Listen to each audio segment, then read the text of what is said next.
Alright, what's up y'all, it's LakerFan here. As y'all can see by the title of today's video, slasher versus interior finisher. Which one's better, which one's worse, and we're here to talk about it. So anyway, I hope y'all enjoy the vid. If you do, feel free to drop a like, sub if you're new, turn on them noties, all that good stuff. Let's try to get this one to 500 likes in the first 24 hours. Y'all been coming through pretty consistently with that almost every single vid for the last week. So I do appreciate everybody showing support and love and all that stuff. But anyway, again, the topic of the video is slasher versus interior finisher. Now the difference between the two, now if we're being honest, it's really just height and position that's the big difference. I have a small forward pure slasher at 6'8". He has a power forward pure slasher at 6'10". And I'm going to explain some of the other differences as well, but real quick I just want y'all to know what we're playing with in the lineups. So you can see Dopes on the facilitating finisher, 85 overall, brand new build, playmaking defender, doesn't even have flashy passer, and that would have been really key to our lineup here. But anyway, you can see they're on the playmaking shot creator, sharp takeover, and then they have the interior finisher, elite 3 basketball gods winner at the 2 spot. Now I'm gonna talk to y'all about some differences between the two builds. So my build, for instance, I made mine to be a lot more versatile. I'm talking,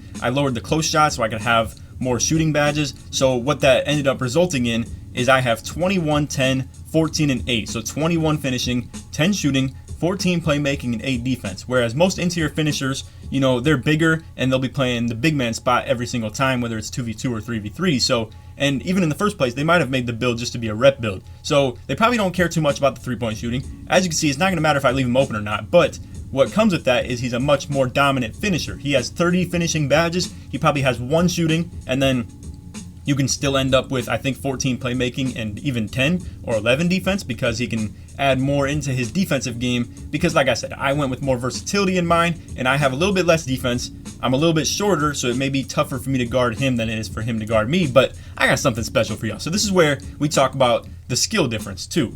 I feel, and also while we're talking about that, I don't want to entirely put it all on my own skill compared to him, because I do want to give credit to my build in one aspect, which is the playmaking ability. Now, like I said, you can end up with the same amount of playmaking badges just because you do post moves and stuff like that. But the big major difference is the 70 ball control I get with the 6'8", and I have 99 driving dunk as well, which I think is really cool. But like I said, I want to really have you guys pay attention to that when I talk about the playmaking ability with the 70 ball control. For me to have pro dribble moves and be able to do specific behind the back moves and size up moves that I really like to use, I feel like it really helps a ton as a slasher. Now, one thing that he has on my build as well is the post hook ability, and that can be very dominant in its own sense as well. And with 30 finishing badges, obviously it can be really, really dominant. But I know for a fact he didn't upgrade any shooting, because I saw him take a post hook once in this game, and it was like super slow. As y'all maybe know, quick draw affects the speed of your post hooks as well, and it's a really interesting thing about this. Now, you can see right here, I turned the ball over on this, right? And, you know, I'm just thinking like, oh, okay, he shoots a very late, cool, I get the ball back, and now I'm about to go crazy. And I get the contact dunk on this. Now, you won't believe what happens on the next one. But again, I want to get some of the differences out of the way, so I'm not going to commentate too early in the game.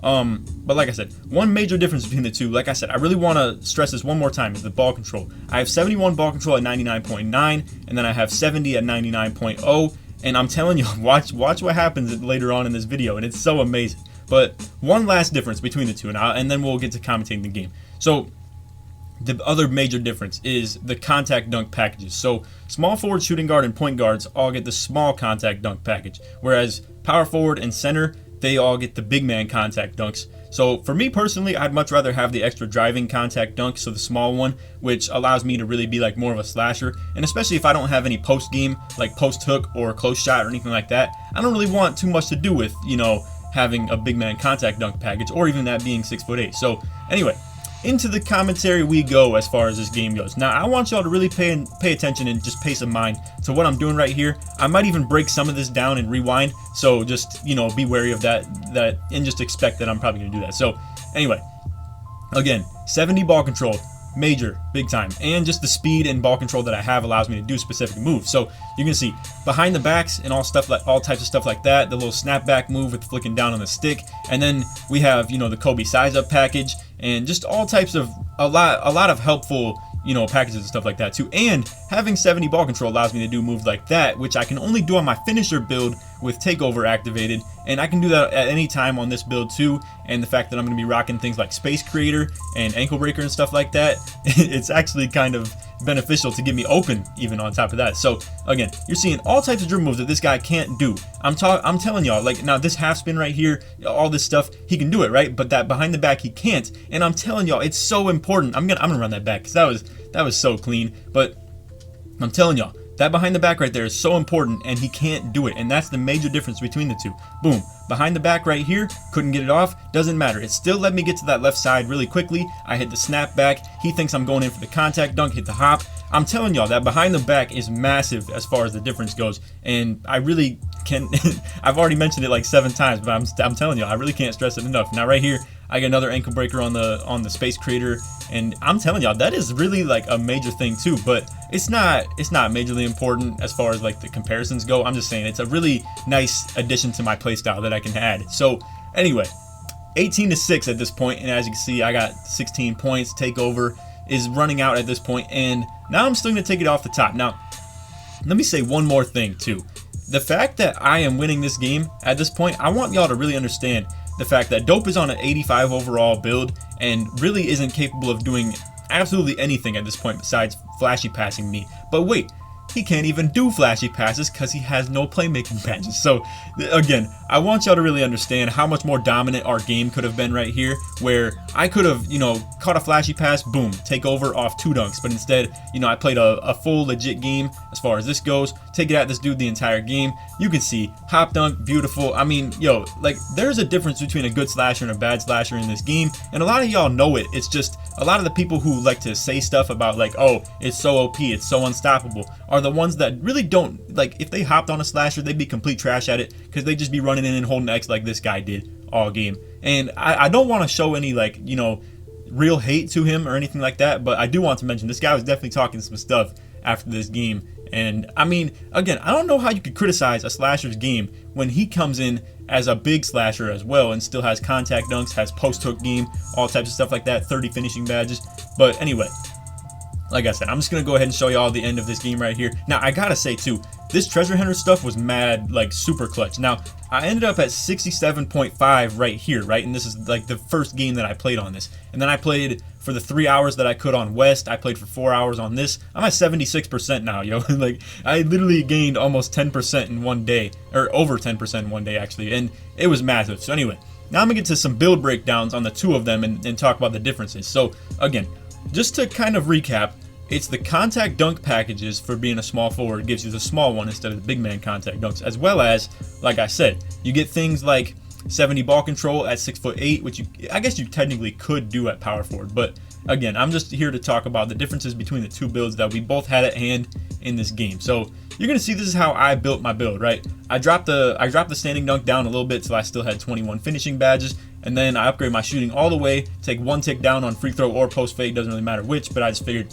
I might actually do some post fade game if it's around 85, so I was gonna keep it at that. And then you're gonna see I upgrade ball control and post moves all the way, but post moves goes down just 1 tick so I can get 8 defensive badges still. So again, just to kind of recap, this is what it's looking like: 21, 10, 14, and 8. I'm pretty sure I got that right in the intro. Yeah, I did. So anyway, you can see max defensive rebound, O-board, block, lateral quickness, interior D. I lack the perimeter D and steal, absolutely, don't get me wrong, but there are sacrifices you have to make with this build. It's not the 2-way slashing playmaker where you can just have every single thing in the game and still be good at it. But anyway, y'all get the deal. At max wingspan, I get 66 ball control, like I was telling y'all. At 99.0, I have 70 ball control. So that is a massive thing with this build, is you have to maintain the 99 overall. But for a slasher, it's pretty easy. It's pretty simple to maintain that, and there's really no problem with it. But anyway, you can see the build title is slasher. Now I'm going to transition to the other build, which is the interior finisher. So again, we're here to talk about the comparison between the 2. This one is more of a all-out big man build. You're not going to play the 2 with this. I feel like the perimeter defense, when I say perimeter defense, obviously I don't mean the actual rating because my build's perimeter D is low, but my speed and like lateral quickness and just agility and all that stuff is a lot better than this build right here. Those 2 inches are pretty important when it comes to, you know, the speed, vert, all types of stuff like that. So anyway, I'm showing y'all how he made this build and how a lot of people make this build with the interior finisher, where it's going to be pretty much all defense, playmaking, and finishing, and you end up with 10 defense, 13 playmaking, Actually, I think maybe 14 playmaking. Yeah, 14 playmaking and 10 defense, and then 30 finishing. Now, you could lower the close shot a little bit too, I suppose, or whatever you would want to drop on the finishing, just to be able to, you know, maybe spread your badges out a little bit better. But for my liking on this build, if you're going to be a true inside big and just be dominant, have good post hook, have good close shot, driving layup, driving dunk, all that stuff, I would recommend to go with something like this. Now, I'm going to show y'all the big difference between these builds. So 260 is the max weight, and that's what I went with for my build. 260 is the max weight you can go and still get slash takeover. You see, if you go 261, max wingspan as well, slash takeover goes away and post takeover becomes active. So again, and you know, if you go to max weight 275 for 6'10", the interior defense is much better, don't be wrong, it's like 3 higher, but again, you can't get that slash takeover, and that is the most massive thing with that build. So anyway, I hope you all enjoyed the vid. Hope you understood this like big breakdown and explaining how like the two differences between the builds are. And like I said, if you did enjoy, feel free to drop a like, sub if you're new, turn on them noties, all that good stuff. I already know my video for tomorrow as well. We were in the stage and running that same lineup, but Dope was more advanced on his build. And I gotta say, doing those flashy passes helps on your playmaking badges so much, and Dope's able to just grind those things so quickly through just playing twos and doing flashy passes and letting me just finish and do my thing. And again, I understand some of y'all don't think that it's like, you know, the most skilled thing and it's, you know, kind of brain dead, but I promise y'all there is like quite a bit to it, and really like I'm saying, and I'll have a video pretty soon of like the difference between a good slasher and a bad slasher. But anyway, I'm gonna just fast forward through this game real quick and show y'all like kind of toward the end of this as I'm finishing off this outro to the video. But they came around again and we played again, right? And he activated his slash takeover, I had mine. It was kind of an ugly game. We were both playing like trash, and I just want y'all to understand there is a way to stop each other. It's not like we're both offensive, you know, some 6'2" offensive threat where both our offense is great and our defense is complete trash. Like, we both are capable of stopping each other. It just takes quite a bit, and for one of us to screw up, honestly. So anyway, this is basically what we were doing right here. You see Dope doesn't get the lob off, but essentially I'm sitting on the wing. If he plays me too tight, then, you know, I go for the back door. Normally we flashy pass in this situation, but we didn't, you know, have flashy passer activated, and that is another major key to running with these builds. But anyway, you can see I get him graded out, and at this point of the game it's already over. You know, we're just gonna, you know, exploit the CPU in the way we can, where I'm just gonna, you know, get the lob off and get more rep, basically. And you see they, you know, yada yada, you get the deal. Anyway, I hope y'all enjoyed the vid. If you did, feel free to drop a like, sub if you're new, turn on them noties, all that good stuff. Let's try to get this 1 to 500 likes in the first 24 hours, like I was telling y'all. And like I said, I already know my videos for tomorrow. It's like in the stage, basically running the same exact thing. But anyway, if you made it to this point in the video, put slash in the comments to show your support that you made it all the way through. And feel free to leave any feedback. Tell me what you think as far as the whole slasher skill thing goes, like the skill margin between the two. But anyway, other than that, hope y'all enjoyed, and take it easy, man. Peace.